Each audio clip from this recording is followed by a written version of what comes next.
High guys welcome back to my channel welcome back new another video. आज के आमी तोमादेर साथे शेयर करछि एकटा पिंकिश मेकअप लुक ता आबार एलिट टिन फाउंडेशन दिए किन्तु आजकेर এই मेकअप लुकटा क्रिएट करेछि जाते सबाई किन्तु इजिली भावे करे निते पारो।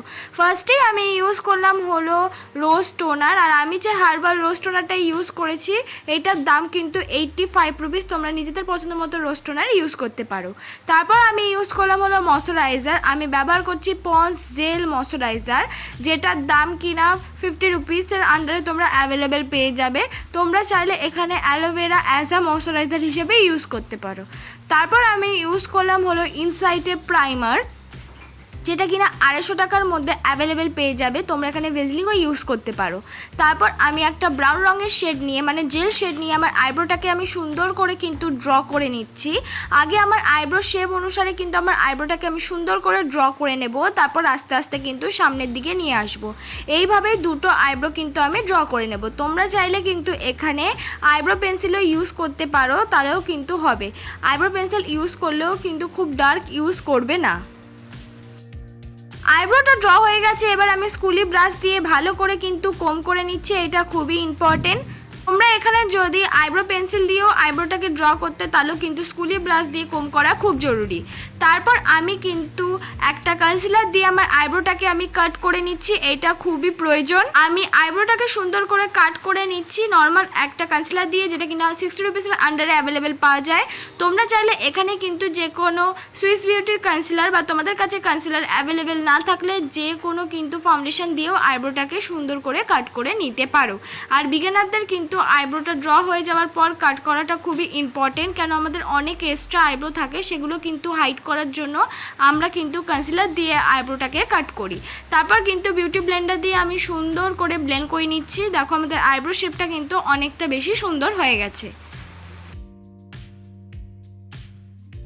তারপর এবার আমি করে নেব বেস মেকআপটা। বেস মেকআপটা করার জন্য আমি ইউজ করেছি এলিট টিন ফাউন্ডেশন, যেটা কিনা 150 রুপিসের আন্ডারে তোমরা অ্যাভেলেবেল পেয়ে যাবে। এখানে তোমরা চাইলে যে কোনো ল্যাকমি বিবি ক্রিম বা ল্যাকমি সিসি ক্রিম কিন্তু ইউজ করতে পারো, তাতেও কিন্তু একই রকমই ব্রাইটনেস দেবে। এলিট টিন ফাউন্ডেশনটাও খুব ভালো ফাউন্ডেশন, কম বাজেটের মধ্যে অনেকটা থাকেও আর কভারেজটাও কিন্তু মোটামুটি ভালোই দেয়। দেখো আমি ভালো করে কিন্তু ইজিলিভাবেই ব্লেন্ড করে নিলাম আর খুব ইজিভাবে ব্লেন্ড হয়ে গেছে। আর আমি 2 কোটভাবে কিন্তু ইউজ করেছি। ফাউন্ডেশনটা ব্লেন্ড হয়ে যাওয়ার পর তারপর আমি ব্যবহার করছি কনসিলার। এই নর্মাল লিকুইড কনসিলারটাই কিন্তু আমি ইউজ করছি। তোমরা চাইলে এলিট টিন ফাউন্ডেশনটা পরের ধাপে কিন্তু অল্প পরিমাণ অ্যাজ আ কনসিলার মতন ইউজ করতে পারো যাদের কাছে কনসিলার নেই। তারপর কিন্তু আমি সুন্দর করে বিউটি ব্লেন্ডার দিয়ে ব্লেন্ড করে নিচ্ছি। তোমরা যদি বেস মেকআপটাকে করার আগে মুখটাকে ভালো করে স্কিন কেয়ার করে নাও, মানে ময়শ্চারাইজার টোনার দিয়ে, তাহলে কিন্তু ইজিলিভাবে যে কোনো প্রোডাক্ট তোমরা ব্লেন্ড করতে পারবে। আর অবশ্যই মুখে ফেশিয়াল হেয়ারটা কিন্তু রিমুভ করে নেবে, নাহলে কিন্তু ব্লেন্ড করতে অসুবিধা হয়ে যায় আর পরে ব্ল্যাক হয়ে যাওয়ার চান্সটা কিন্তু থাকে। ভালো মতন ব্লেন্ড হয়ে যাওয়ার পর এবার আমি পাউডার দিয়ে মেকআপটাকে সেট করছি। আমি ব্যবহার করছি ল্যাকমি কম্প্যাক্ট পাউডার। এখানে যাদের অয়েলি স্কিন তারা এখানে লুজ পাউডার ইউজ করতে পারো, যাদের ড্রাই স্কিন অল্প পরিমাণ তারা কম্প্যাক্ট পাউডার কিন্তু ইউজ করতে পারো। তারপর একটা ব্রাউন শেড নিয়ে আমার মুখটা কিন্তু আমি কন্ট্রোল করে নিচ্ছি। অনেকের কাছে ব্রাউন শেড অ্যাভেলেবেল থাকে না কন্ট্রোল করার জন্য, তারা এখানে ব্রাউন রঙের লিপস্টিক কিন্তু ইউজ করতে পারো। আর যাদের কাছে শেডটাই অ্যাভেলেবেল নেই বা যে কোনো লিপস্টিকও অ্যাভেলেবেল নেই ব্রাউন কালার, তারা কিন্তু এইটাকে স্কিপ করতে পারো। নাকটাকেও কিন্তু আমি সুন্দর করে কন্ট্রোল করে নিচ্ছি। নাকটাকে কন্ট্রোল করলেও কিন্তু অনেকটা বেশি সুন্দর লাগে। যারা গালটাকে কন্ট্রোল করবে না তারা কিন্তু নাকটাকে কন্ট্রোল করে নিতে পারো। তারপর ব্রাউন রঙের শেডের সাথে মিক্স করে আমি লাগিয়ে নিলাম হলো ব্লাশ। তোমরা চাইলে এখানে যে কোনো লিপস্টিক পিঙ্ক কালার ইউজ করতে পারো, কিন্তু ম্যাট কালার লিপস্টিক মানে ম্যাট কালার নয়, ম্যাট লিপস্টিক ইউজ করবে না, তাহলে কিন্তু ব্লেন্ড করতে অসুবিধা হবে। আর যদি লিপস্টিক ইউজ করো ক্রিমি ইউজ করবে এবং মেকআপটাকে সেট করার আগে ইউজ করবে। এবার আমি করে নিচ্ছি আই মেকআপ। আই মেকআপটা করার জন্য আমি ফার্স্টে ইউজ করছি একদম একটা লাইট পিঙ্ক কালার আইশ্যাডো। তোমরা চাইলে এখানে লিপস্টিক ইউজ করতে পারো।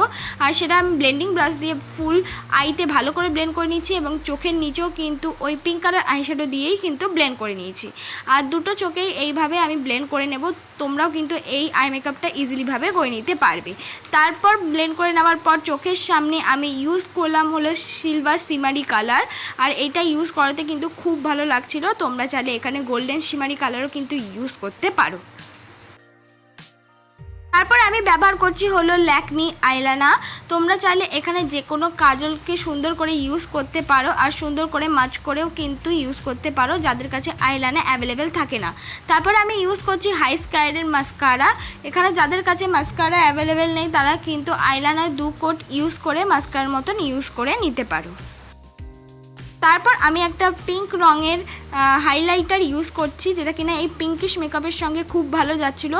যারা এরকম পিঙ্ক ধরনের মেকআপটা করবে তারা কিন্তু এখানে পিঙ্ক রঙের হাইলাইটার ইউজ করতে পারো, তবে অল্প পরিমাণ ইউজ করবে, আর ইউজ করার পরই ছেড়ে দেবে না, সেটা কিন্তু অবশ্যই একটা বিউটি ব্লেন্ডার দিয়ে ব্লেন্ড করে নেবে।